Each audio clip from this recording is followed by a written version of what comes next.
नमस्कार दोस्तों, मेरा नाम शिवा है। आप देख रहे हैं न्यूज रूम पोस्ट। जाने माने फिल्म निर्माता करण जौहर, जिनकी कंपनी धर्मा प्रोडक्शन है, जिन्होंने काफी फेमस फिल्में जैसे कुछ कुछ होता है, कभी खुशी गम जैसी मूवीज बनाई है। उन्होंने धर्मा प्रोडक्शन को, करण जौहर ने अपनी कंपनी धर्मा प्रोडक्शन को जो उसकी 50% हिस्सेदारी थी उसको बेच दिया है। जी हाँ, आप लोगों ने इसको लेकर खबरें जरूर सुनी होगी कि सारेगामापा या फिर जो है अंबानी, जो है कि अंबानी की फैमिली है, इसकी हिस्सेदारी खरीद सकती है। लेकिन अब आदार पूनावाला ने सारेगामापा और अंबानी को पीछे छोड़ते हुए इस कंपनी के 50% की जो हिस्सेदारी है उसको खरीद कर अब वो करण जौहर के साथ पार्टनरशिप में आ गए हैं। तो आखिर क्यों जो है कि करण जौहर ने इसको बेचा अपनी धर्मा प्रोडक्शन को, जो कि उनके पिताजी ने 1976 के आसपास शुरुआत करी थी। अब उसको इन्होंने क्यों बेचा है उसके बारे में आपको बताएंगे।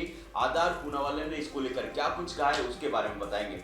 तो बात की जाए क्यों बेचा है, तो ऐसी खबरें हैं कि साल 2023 में फाइनेंशियल ईयर में करीब धर्मा प्रोडक्शन को करीब 1044 करोड़ रुपए के आसपास का मुनाफा हुआ था। लेकिन साल 2024 में ये घटकर जो है वो काफी कम हो गया, करीब 110-114 करोड़ रुपए के आसपास हुआ, जो कि बता रहा है कि जो इनका फाइनेंशियल चीजें हैं वो अब बेहतर नहीं हो रहा। तो ऐसे में करण जौहर के लिए इस कंपनी को अकेले संभाल पाना, जबकि लगातार एक्टर्स की फीस, सैटेलाइट की जो पैसा है वो उतना डिपेंडेबल नहीं है। इन्हीं सब कारणों की वजह से करण जौहर ने एक ऐसे पार्टनर की तलाश की जो उनके साथ मिलकर इस कंपनी को आगे बढ़ा सके।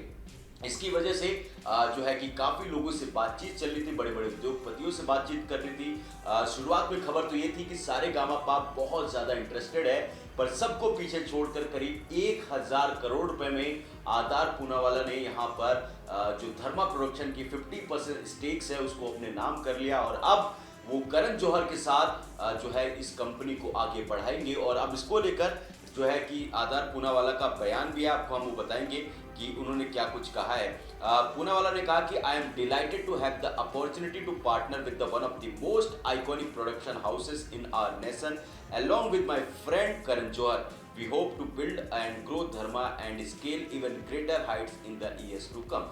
यानी कि उन्होंने बोला कि मैं अपने दोस्त के साथ इस कंपनी को आगे और एक नई स्केल पर लेकर जाने की कोशिश जरूर करूंगा। अब देखना होगा कि अब ये दोनों जो पार्टनर, जो करण जौहर और आदार पूनावाला मिलकर कौन सी फिल्में लेकर आते हैं और इस कंपनी को आगे कहां तक लेकर जा पाते। पर जो बड़ी खबर है कि आदार पूनावाला ने 50% स्टेक जो है 1000 करोड़ रुपए में धर्मा प्रोडक्शन में खरीद लिया है। यानी कि अब वो भी धर्मा प्रोडक्शन के मालिक बन चुके हैं। मेरे साथ इस रिपोर्ट में बस इतना ही। और भी खबरों के लिए देखते रहिए न्यूज़ रूम पोस्ट।